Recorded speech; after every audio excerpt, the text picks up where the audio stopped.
바꾸자 한국사 교과서 이번 시간에는 고구려에 대해서 좀 살펴보겠습니다. 지금까지 이 방송 들으시는 분들이 놀란 분들이 상당히 많아요. 저도 많은 말을 들었고 이렇게 교과서가 철저하게 엉망으로 사료하고 맞지 않게 쓰여져 있는지 몰랐다 하는 이야기죠. 그럼 고구려는 어떻게 쓰고 있는지 한번 살펴보겠습니다. 제가 채택률 1위라는 비상교육 한국사를 가지고 말씀을 드리고 있는데요. 우리나라는 박근혜 정권 때의 국정교과서나 지금 문재인 정권에서 만든 검정교과서나 다를 게 하나도 없다 그랬죠. 전부 다 그냥 조선총독부 조선사 편수에서 편찬했다라고 하면은 명실이 상부하다라고 말씀드릴 수 있다라고 했습니다. 그래서 지금 단지 이 비상교육 교과서뿐만 아니라 다른 출판사 교과서도 다 똑같아요. 그게 왜냐하면 국사편찬위원회에 그 편수 지침이 있는데 그 편수 지침에 따라서 서술을 하는 거죠. 그런데 그 편수 지침 자체가 조선사 편수에서 내렸다라고 하면 아주 맞는 이야기들의 대부분이라 하는 이야기죠. 그래서 우리가 고구려에 대해서 한번 살펴보겠는데요. 이것이 5세기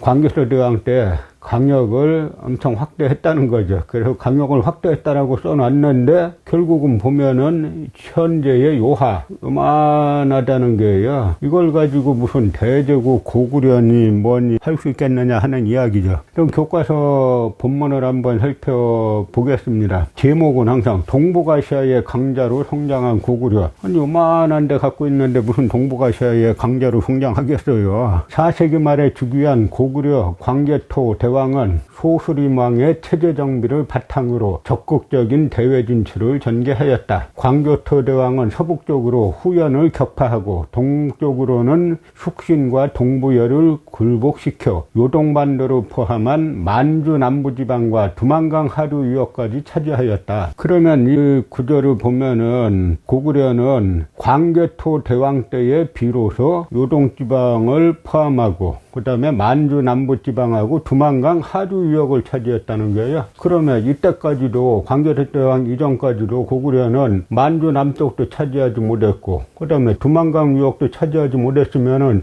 고구려라는 나라는 그냥 요만하게 있었다 하는 이야기입니까? 지금 그 이야기 하는 거잖아요. 그러면 과연 그러한지 중국의 사서들, 한국의 사서들이 고구려가 광개토 대왕이 정복하기 전까지는 만주 남쪽도 차지하지 못했고 요동도 차지하지 못했고 두만강 유역도 차지하지 못했다. 그렇게 쓰고 있는지 한번 살펴봐야 되는 거겠죠. 그럼 고구려 강역이 어디까지 걸쳐 있었느냐, 중국과 국경이 어디였느냐라는 것이 대단히 중요한 이야기인데요. 먼저 고구려는 수나라, 당나라와 아주 격렬하게 전쟁을 치르죠. 그래서 수나라, 당나라 때의 국경이 어딘가가 중요합니다. 그런데 이때 수나라, 특히 수나라 113만 대군을 거느리고 수나라 양제가 그 고구려를 침공하죠. 그 이전에는 수나라 문제가 30만 대군을 보내가지고 영량왕 때 고구려를 공격하게 합니다. 그러면 이때 수나라 사람들이 고구려와 수나라의 국경을 어디로 보고 있었는지를 한번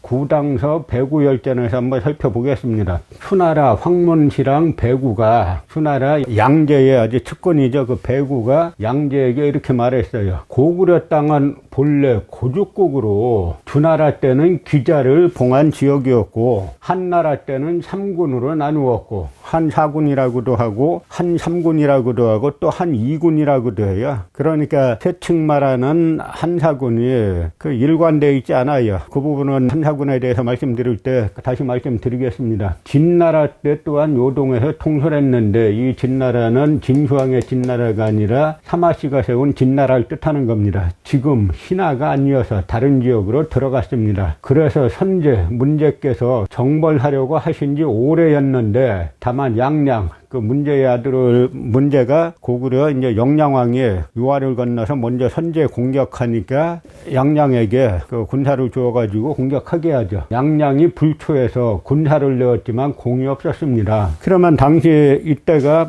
수나라와 전쟁하기 바로 직전의 이야기입니다. 이야기가 뭐냐면 수양제가 이 돌궐, 그 투르크의 계민가한의 장막에 직접 행차했어요. 가보니까 거기에 이미 고구려 사신이 와 있는 겁니다. 그러니까 그 돌궐의 황제인 계민가한이 수양제에게 이야기했습니다. 고구려 사신이 와 있습니다. 그 이야기를 듣고 양제가 화를 내죠. 그러니까 측근인 황문희랑 배구가 그렇게 말하는 겁니다. 고구려에 대해서 설명하기를 고구려는 본래 고죽국 땅이다. 그 지역에 주나라 때는 기자를 봉했고 한나라 때는 삼군을 혈치했고 진나라 때 또한 요동에 해통했는데 지금 신하가 아니어서 다른 지역으로 들어갔습니다. 그러면 먼저 고구려 강역이 어디인가를 전쟁하기 직전에 수나라 사람들이 어디인가 고죽국이라고 말하죠. 그럼 고죽국이 어디 있는지를 먼저 한번 살펴봐야 되겠죠. 그럼 고죽국이 왜 유명하냐면 그 유명한 백이숙제의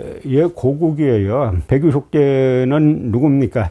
사마천이 사기를 쓸 때 사기의 신하들의 사적을 쓴 것이 열전인데 이제 황제들의 사적은 본기, 제후 왕들의 사적은 세가, 그 다음에 신하들의 사적이 열전인데 이 열전의 첫 번째로 바로 백이숙제전을 치렀죠. 그 백이숙제가 누굽니까? 주나라 무왕이 임금으로 모셨던 은나라 주왕을 정벌하러 나가니까 백이숙제가 말리죠. 말리면서 신하가 임금을 치는 것을 의라고 말할 수 있습니까? 라고 이야기하죠. 아버지 장려도 치르지 않았는데 전쟁에 나갈 수 있습니까? 라고 이제 간쟁하다가 결국은 실패해서 저 휴양산에 들어가서 고사리만 캐먹고 살다가 세상 떠났다라고 하는 인물이죠. 이 백이숙제가 바로 고죽국의 왕자예요. 그러면 이 고죽국에 대해서는 사기, 주나라, 주본기의 고죽이란 말이 나오는데요. 그 고죽이란 말에 바로 주석들이 달려요. 이게 사기의 유명한 주석들. 그걸 갖다 삼가주석이라고 하는데 유송이라고 불리는 남송의 배인은 뭐라고 했냐면 고죽국에 대해서 응소가 요서 영지에 있다고 했다. 그러니까 응소가 말하기를 요서의 영지에 있다고 했다. 그 요서가 어딥니까? 이 응소는 약 3세기 때 인물인데요. 요서, 지금은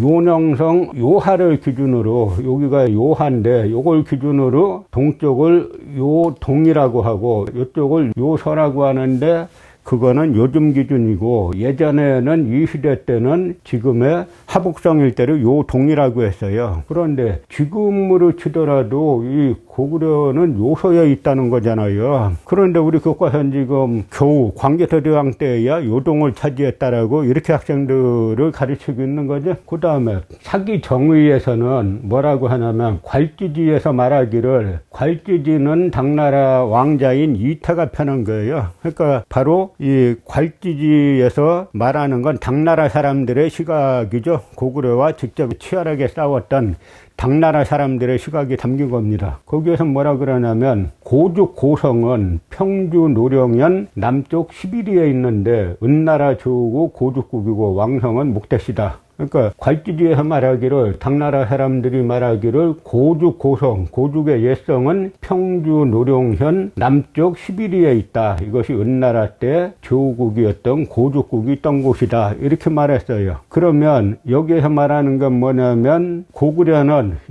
고죽국의 땅에 있죠. 그 다음에 두 번째로 고죽국이 어디냐? 노령현이란 곳이고 이 요서에 있다는 게 이 당시에. 그러면 이 지역이 어딘가를 한번 찾아보겠습니다. 노령현이라는 곳이 어디고 고죽국이 어딘지를 한번 찾아보면은 수나라가 전쟁하기 직전에 고구려 땅이 어딥니다 라고 이제 말한 곳이 어딘지 알 수 있죠. 그래서 이 지도는 중국의 역사 지리학의 아버지라고 할 수 있는 담기양이 편찬한 8권짜리 중국 역사 지도집의 첫 번째 상시기 전도, 은나라 시기의 전도로 말하는 겁니다. 이 담기양은 이 동북공정의 이론을 가장 먼저 제공한 인물 중에 하나예요. 그래서 역사 왜곡이 상당히 많은 인물이죠. 특히 이쪽 오면은 우리 강역 쪽으로 오면 역사를 많이 왜곡시켰는데 여기 고죽이라고 써 있습니다. 우리 교과서에서 광개토대왕 때야 고구려가 요동을 차지하고 만주 남쪽을 차지하고 두만강 유역을 차지했다라고 해가지고 써놓고 있는, 다 거짓말이죠. 거짓말로 써놓고 있는 이 국경인데요. 수나라가 바로 고구려하고 전쟁하기 직전이니까 고구려가 어딘지 누구보다 가장 잘 아는 사람들이 바로 이 수나라 사람들이겠죠. 근데 고죽국 여기라 그래요. 고죽국을. 그 고죽국이 어디라 그랬습니까? 곧 노룡이라 그랬죠. 노룡이 어디냐면 지금 사용하고 있는 중국의 지도를 보면은 노룡 똑같은 지역이에요. 이게 같은 지역. 요건 좀 크게 확대한 거고요. 요동반도를 조금 크게 확대한 거고, 여기가 요동반도죠. 요걸 조금 확대한 바로 똑같은 지역의 노룡의 고죽국, 이 자리가 똑같이 있어요. 그럼 이야기는 뭡니까? 수나라가 고구려와 전쟁하기 직전에, 고구려 침략하기 직전에 말한 게 바로 최소한 고구려 강역은 여기까지 와야 되는 거죠. 제가 말하는 게 아니잖아요. 고구려를 침공하려고 전쟁 준비하던 수나라에서 고구려 국경이 여기까지입니다라고 하는 겁니다. 그런데 우리는 엉뚱하게 여기다 갖다 놓고 이것도 광개토대왕이 확대한 영토가 바로 지금의 요하다 이렇게 그려놓고, 제목은 고구려의 동북아시아의 중심이나 뭐나 해놓고 그려보면 여기 있는데 무슨 동북아시아의 중심이 되겠어요. 그럼 또 교과서에서 뭐라고 말하고 계십니까? 광개토대왕이 서북쪽으로는 후연을 격파하고 동쪽으로는 숙진과 동부여를 굴복시켜 요동지방을 포함한 만주 남부 지방과 두만강 하류 유역까지 차지하였다. 한마디로 웃기는 이야기 하는 거죠. 광개토대왕의 제위연대가 391년에서 412년인데 이 전까지는 그나마 요동도 차지하지 못하고, 만주 남부라 그럼 지금의 압록강 북쪽 뜻하는데 거기도 차지하지 못했고, 두만강도 차지하지 못했다는 거예요. 광개토대왕 때 그렇게 늘어났다는 겁니다. 그것도 그나마. 그러니까 우리 학생들이 교과서 보면 뭔가 제목은 그럴듯하게 그려놨는데 본문을 보면은 이럴 수밖에 없는 거죠. 아주 상투적이에요, 이 부분이. 우리나라 대학 사학과를 장악하고 역사 관련 국가기관을 장악한 강단사학자들 총론에서는 식민사학 극복했다라고 말하고, 본론에 들어가면은 식민사학 일색이고, 이것도 똑같습니다. 그럼 광개토대왕 때까지 서기 391년에서 412년 때까지 고구려는 요동도 차지하지 못했나? 사례는 수백 개를 뽑을 수가 있어요. 그 중에 비교적 이런 시기에 사료를 뽑은 건데요. 삼국사기 대무신앙 11년, 서기 28년째에 보면은 한나라 요동태수의 침략을 물리쳤다라고 나와요. 한나라 요동태수의 침략을 물리쳤어요. 그 다음에 대무신앙 15년조에 보면 서기 32년인데 이 유명한 이야기가 있죠. 호동 왕자와 낙랑 공주에 관한 로맨스 이야기가 있죠. 당시 낙랑국에는 적이 침범하면은 스스로 올리는 자명고가 있고 나팔이 있었어요. 그런데 이제 호동왕자가 낙랑공주와 연을 맺고 낙랑공주에게 자명고를 찢게 하죠. 그래서 사랑에 눈먼 낙랑공주가 자명고를 찢었어요. 그랬더니 고구려 군사가 이 낙랑국 성앞까지 왔는데 자명고가 울리지 않는 바람에 나라가 망했다 하는 겁니다. 그 낙랑국은 낙랑군이 아니에요. 한나라 낙랑군이 아니고, 낙랑군에는 누가 있냐면 이 나라에서 임명하는 태수가 있는데 여기는 왕이 최리라 그랬습니다. 그래서 단제신초 선생은 이곳을 갖다가 최씨 낙랑국이라고 표현하죠. 그러니까 낙랑군은 저 요동 지금의 하북성 일대에 있던 거고, 최씨 낙랑국은 지금의 평양 일대에 있었는데, 이때 최씨 낙랑국이 서기 32년에 고구려에게 멸망했다는 겁니다. 그래서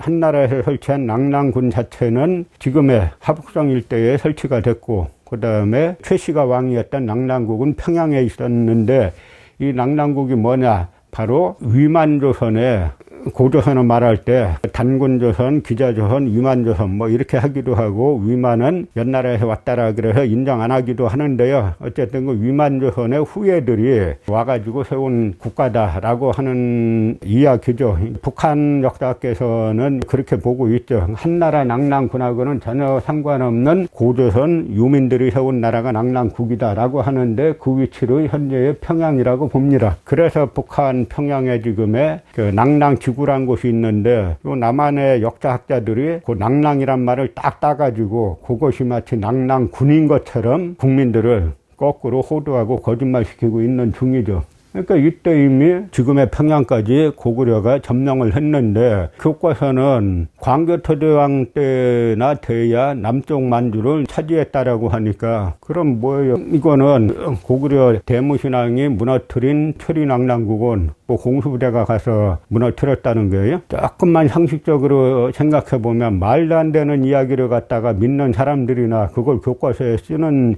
사람들이 문제가 많죠. 불쌍한 거 우리 학생들이에요. 이 거짓말을 갖다가 시험에 나온다니까 외워야 되니까 이게 얼마나 불쌍하고 기성세대가 어린 학생들에게 죄를 짓고 있는 겁니까? 그것도 가장 어린 시절에 한창 자라나는 시기에 올바른 역사관을 가지고 올바른 철학을 가져야 할 나이에 처음부터 끝까지 다 거짓말 배우고 있는 거잖아요. 또 하나 고구려 모본왕 2년 서기 49년 봄에 모본왕이 장수를 보내서 한나라 북평, 어양, 상곡, 퇴원을 습격했어요. 근데 이거와 똑같은 기사가 중국의 후한서의 건무 25년, 이게 서기 49년입니다. 이것도 모본왕 2년이 서기 42년이죠. 봄 정월, 요동외요의 맥인, 이 중국 기록에서 고구려를 갖다 맥인이라고 표현하는 경우들이 여러 번 있는데 맥인하면 고구려를 뜻하는 겁니다. 김무식이 삼국사기를 편찬할 때 갖고 있던 사료에는 고구려가 한나라의 북평, 어양, 상곡, 퇴원을 습격했다라고 나와 있었고, 근데 후한세에는 이게 뭐냐면 요동외요의 맥인이